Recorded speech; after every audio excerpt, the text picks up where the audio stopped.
Poursuite de l'audiobook de l'ouvrage de Jules Marcel Nicole intitulé « Maladie et guérison ». Chapitre 7. Que penser de l'onction d'huile ?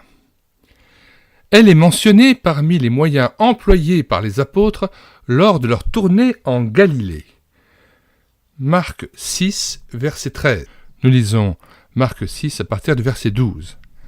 Ils partirent et ils prêchèrent la repentance, suite à l'ordre de Christ d'aller se rendre dans divers lieux pour annoncer l'Évangile.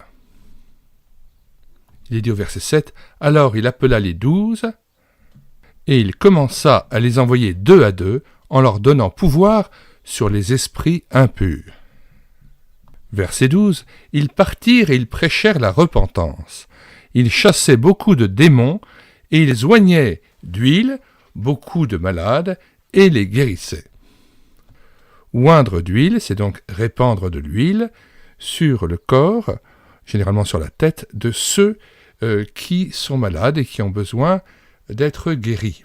L'huile renvoie aussi, dans la Bible, à la présence de l'Esprit Saint, à l'onction de l'Esprit Saint dans notre vie. Jésus-Christ est l'Ouin par excellence, L' O majuscule INT, c'est-à-dire celui qui est rempli d'Esprit Saint, qui est rempli de l'Esprit de Dieu. Ésaïe 61, verset 1, « L'Esprit du Seigneur, l'Éternel est sur moi, car l'Éternel m'a oint pour porter de bonnes nouvelles aux malheureux.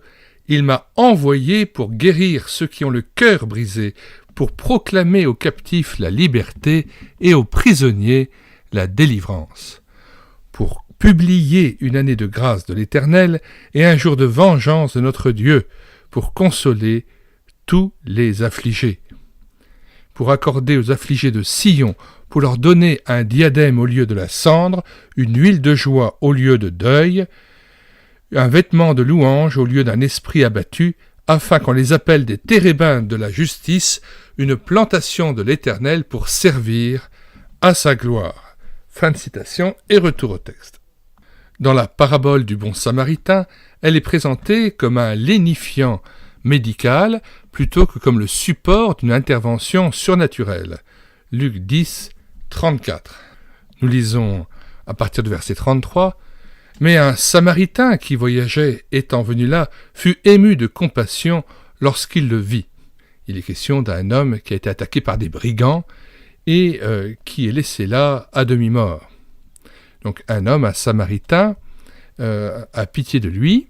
Il est dit, verset 34, « Il s'approcha, il banda ses plaies en y versant de l'huile et du vin. Puis il le mit sur sa propre monture, le conduisit à une hôtellerie et prit soin de lui. » Fin de citation et retour au texte. Le texte fondamental est celui de Jacques. « Quelqu'un parmi vous est-il malade ?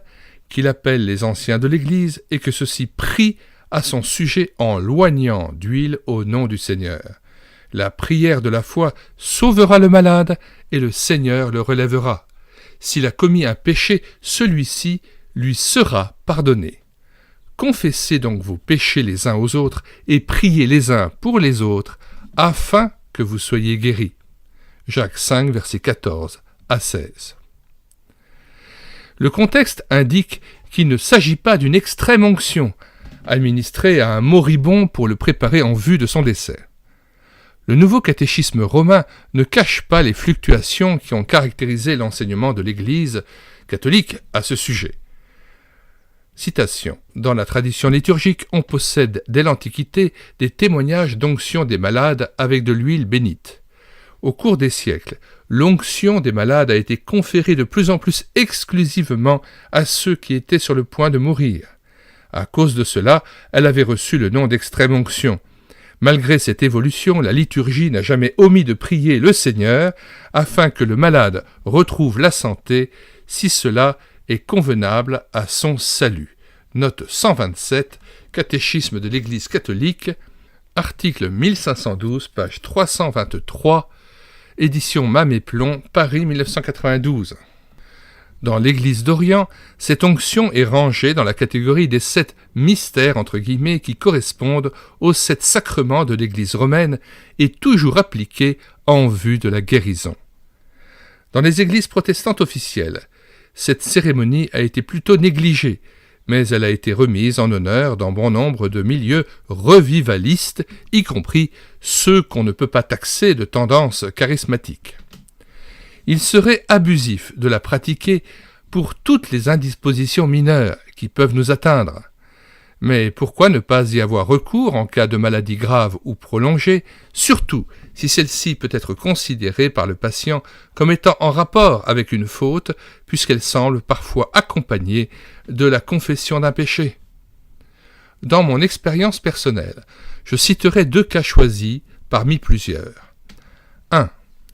Une jeune femme était enceinte. Elle avait eu un premier enfant dans des conditions difficiles, et le médecin pensait qu'elle ne survivrait pas à un second accouchement. Il conseillait donc une interruption de grossesse. Elle et son mari souhaitaient quand même que cette naissance soit menée à terme. Avec un ancien de mon église, je me suis rendu au chevet de cette jeune femme en vue d'une onction d'huile. Il était entendu entre nous que nous abandonnions le résultat entre les mains souveraines de Dieu. Notre prière a été pleinement exaucée. La grossesse s'est déroulée sans accroc, un beau bébé est né sans complications, et après cela, ma paroissienne a encore mis au monde 2 autres enfants. 2. L'autre exemple semble, à première vue, moins encourageant. Lorsque je me suis cassé le col du fémur, j'ai subi 3 opérations, mais sans retrouver l'usage normal de ma jambe. Sur ma demande, le pasteur de notre église locale et un ancien sont venus m'appliquer l'onction d'huile, après que je leur ai confessé les fautes qui me paraissaient avoir un rapport éventuel avec mon infirmité. Là aussi, dans un climat de foi totale en la toute-puissance divine, nous nous soumettions d'avance à la volonté de Dieu, quelle qu'elle soit. Je n'ai pas noté d'amélioration physique dans mon état de santé, mais j'ai ressenti une bénédiction spirituelle. Nous nous étions soumis aux directives de l'Écriture sainte. Nous ne pouvions pas nous reprocher d'avoir négligé un moyen mis à notre portée. Il me reste le cœur en paix, l'obligation de glorifier mon Seigneur dans mon invalidité, puisque c'est à cela qu'il m'appelle. Fin du chapitre 7, intitulé « Que penser de l'onction d'huile ?» Un rapide rappel pour ceux qui n'ont pas suivi les autres chapitres. Nous mettons dans les commentaires de cette vidéo le lien de téléchargement gratuit de cet ouvrage, ainsi que le téléchargement d'autres ouvrages recommandés ou le lien vers d'autres playlists de présentation d'ouvrages tournant autour du même thème.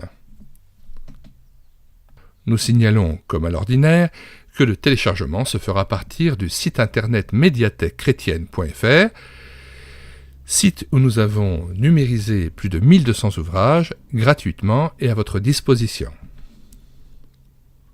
Vous tapez médiathèquechrétienne.fr d'un seul tenant et sans accent.